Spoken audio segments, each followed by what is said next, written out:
We have in-depth team coverage for you tonight, beginning with the SAG-AFTRA announcement and its impact here at home and around the world. To strike!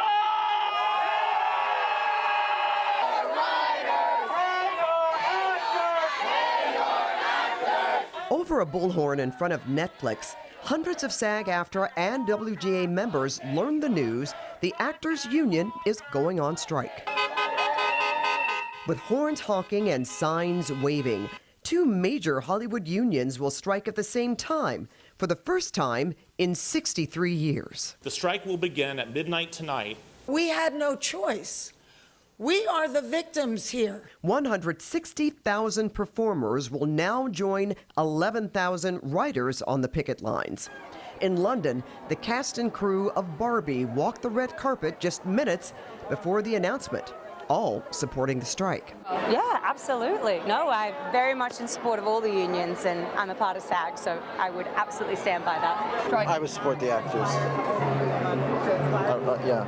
I'm a member of the DGA, the WGA, and SAG, so I'm all in on everything. I love the unions. They've always protected all of the artists I know, and I really want them to stand strong and win their fight.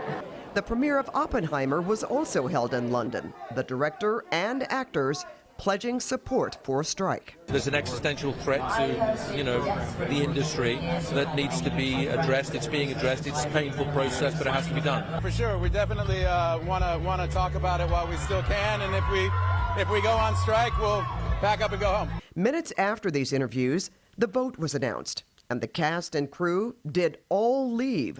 All SAG-AFTRA members are now banned from any promotional work on their projects. Fan favorite events like next week's Comic-Con will be without its superheroes. The main sticking points include safeguards for the use of AI, along with pay and residuals for streaming shows.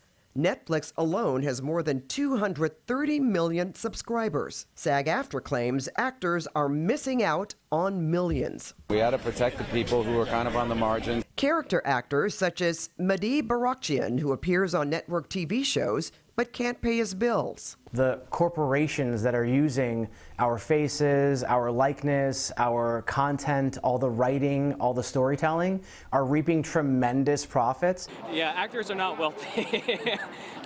Besides like the top 0.0001% of actors. Today, Disney CEO Bob Iger weighed in. There's a level of expectation that they have that is just not realistic. And they are adding to a set of challenges that this business is already facing. Be realistic. I'm like, you be realistic. I can't. They just have no clue. Like, you know what I mean? It's just no clue at all. Nobody wants a work stoppage, but we gotta be working under contracts that are fair. Now, the organization that represents the studios and streamers issued this statement today, quote, "This is the union's choice, not ours." Rather than continuing to negotiate, SAG-AFTRA has put us on a course that will deepen the financial hardship for thousands who depend on the industry for their livelihoods. Well, tens of thousands of people make their living in Southern California supporting the entertainment industry. That's right, and with two unions going on strike, many will be hurting. KCAL News reporter Lauren Posen live in Toluca Lake with that part of the story. Lauren. Well, you know, towns like this one depend on the studios for work, and with production happening at all times during the day and night, usually there's a lot of energy here in Toluca Lake, but right now it's pretty quiet.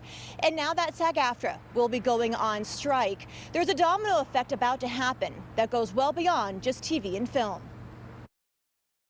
Lights, camera, not so fast. We're in unknown territory now. Hollywood's first industry shutdown in 63 years means one thing. For rental houses like Jay Ellison's and Van Nuys that provide equipment for some of your favorite TV shows and films. All the rental houses are fighting over the same rentals. Means their employees are being affected. If they don't have as much work now, there's going to be rounds of layoffs. On Friday, SAG-AFTRA will join the Writers Guild of America on the picket lines. Ellison says it's a double whammy for businesses like his that are finally recouping from the COVID pandemic. The struggles for us during this is, just making our rent, paying our bills. The camera equipment is extraordinarily expensive.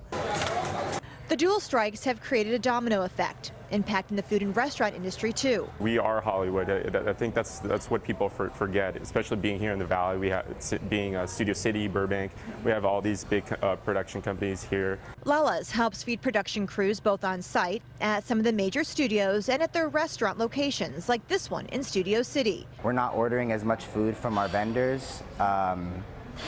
We're kind of just taking a step back. With economic fallout already being felt, people who depend on production for work, like Ellison says, it's keeping him up at night. My greatest fear with all of this is that the unions don't get the fair deal they deserve. I think their requests are reasonable. So my greatest fear is if they don't get it, that this was all for nothing.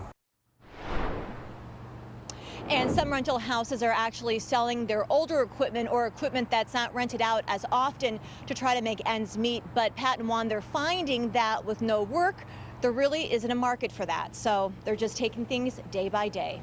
Reporting live in Toluca Lake, Lauren Posen, KCAL News. All right, Lauren, thank you. Anchors and reporters here at KCAL News are members of SAG-AFTRA, but under a different bargaining unit, and most members will not be affected by the strike. We will have live team coverage as actors hit the picket lines tomorrow, so stay with KCAL News and KCALnews.com for the very latest, and we're always streaming on CBS News Los Angeles. And now